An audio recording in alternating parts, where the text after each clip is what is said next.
এই ক্ষোভ এবং এই হতাশার জায়গা থেকে আমরা ওয়েস্ট বেঙ্গল জুনিয়র ডক্টরস ফ্রন্টের তরফ থেকে সমস্ত সুচিন্তাবাদী সাধারণ নাগরিক থেকে শুরু করে ডাক্তার সমাজ থেকে শুরু করে সমস্ত সামাজিক মানুষদেরকে আমরা আমন্ত্রণ জানাচ্ছি।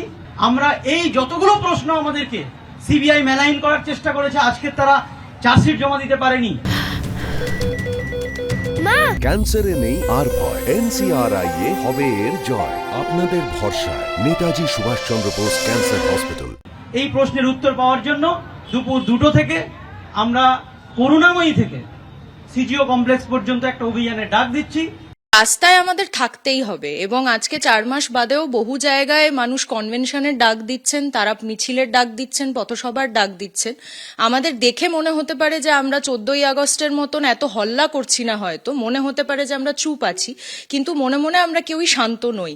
কারণ এই বিষয়ের গোটা অপসারণ না ঘটা অবধি, এই গোটা নিরাপত্তার বিষয়টা না পাওয়া অবধি আমাদের কারোর শান্ত হওয়ার মতন পরিস্থিতি তৈরি হবে না। আন্দোলন যেভাবে চলবে, যেরকম দরকার মনে হবে, এরপরে যদি কোনো বড় কর্মসূচির দরকার পড়ে আমরা নিশ্চয়ই পথে নামব। দেখুন, যেহেতু মামলা এখনো বিচারের আওতায় রয়েছে, খুব বেশি মামলা নিয়ে কথা বলতে আমি চাইছি না, কিন্তু নিশ্চয়ই এটা মনে করছি যে আইনি সংস্কার দরকার, তাদের কার্যে সংস্কার দরকার, এবং এইটা মাথায় রাখা উচিত যে প্রথমেই প্রমাণ লোপাটের যে বিষয়টি উঠে এসেছিল, যে বিষয়ে তারা জামিন পেয়েছেন, সেটি যাতে কোনোভাবেই তারা করতে না পারেন।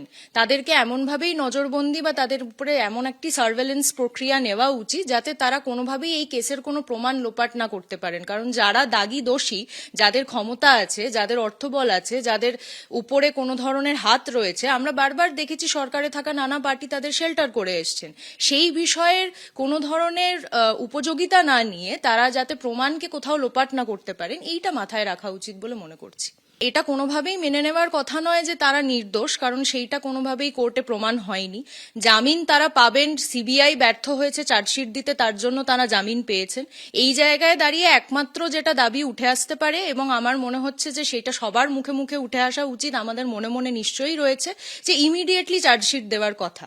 কারণ এইভাবে যদি দাগী আসামিরা, যারা বারবার নানান ধরনের ঘটনায় অভিযুক্ত, সন্দীপ ঘোষের এগেনস্টে আরো অনেক কেস উঠে এসছে, শুধুমাত্র আরজি করের ঘটনা নয়, তিনি বারংবার থ্রেট দিয়েছেন, এরকম একটা থ্রেট কালচার তৈরি করেছেন, সেই ধরনের মানুষকে যদি তারা ঠিক মতন করে চার্জশিটে না নিয়ে আসতে পারেন, সেই বিষয়টা যদি তারা কোর্টে না বলতে পারেন, তাহলে এই রকম ভাবে মানুষ সারা জীবন ঘুরে বেড়াবে এবং অপরাধীদের দিয়ে সমাজ ভরে যাবে। তো এই বিষয়ে যাতে তারা নজর দেন, নিশ্চয়ই সেটা আশা করব। বহুদিন ধরেই এই বিষয়টা দেখতে পাচ্ছি যে কোনো না কোনোভাবে সন্দীপ ঘোষকে আড়াল করার চেষ্টা করা হচ্ছে। তাকে প্রথমে অপসারণের দাবি ওঠানো হয়েছিল, সেখান থেকে তাকে বদলি করে অন্য জায়গায় তাকে স্থানান্তরিত করা হয়। অপসারণের দাবি কোনোভাবেই মানা হয়নি। তারপরে তার এগেনস্টে ইডি যখন কেস ফাইল করে, সেটাও ফাইন্যান্সিয়াল লন্ডারিং এর, এই রেপের কেসে বা এই মার্ডারের কেসে তার কোনো জর্জরিত হিসেবে তাকে ধরা হয়নি। সেই জায়গা থেকে সবসময় বিষয়টার মধ্যে মনে হয়েছে কোনো না কোনো গলদ রয়েছে।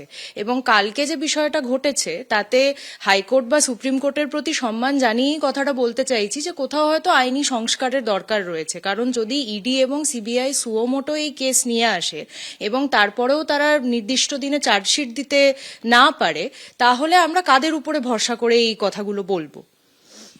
যারা আপনারা 4 মাস আগে এই আজকের দিনেই যে আন্দোলনের ডাক দেওয়া হয়েছিল, তারপর লাগাতার আন্দোলন চলছে, তাদের নিশ্চয়ই অনেকের সঙ্গে কথা হয়েছে, তারা কি ভাবছেন?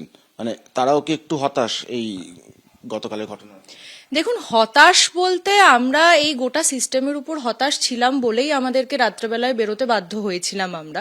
কারণ আমরা বারবারই কথা বলেছি যে জনগণের যে আন্দোলন, তার তো আসলে কোনো পার্টিকে চ্যাম্পিয়ন করানোর বিষয় থাকে না, সে শুধুমাত্র সত্যের পক্ষে থাকে।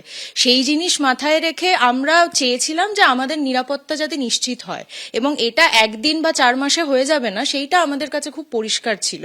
এখন তো মনে হচ্ছে, ধরুন, নজিরবিহীন ঘটনা ঘটিয়েছে কেন্দ্র সরকার থাকা পার্টি, যারা মোটামুটি ব্রাহ্মণ বলে রেপিস্টদের বাইরে নিয়ে এসছেন, রেপে অভিযুক্ত মানুষদের বাইরে নিয়ে এসছেন, তাদের মালা পরিয়েছেন, তাদের ইলেকশনের টিকিট দিয়েছেন। এবার তো মনে হচ্ছে রাজ্য সরকার একই পথে হাঁটছে।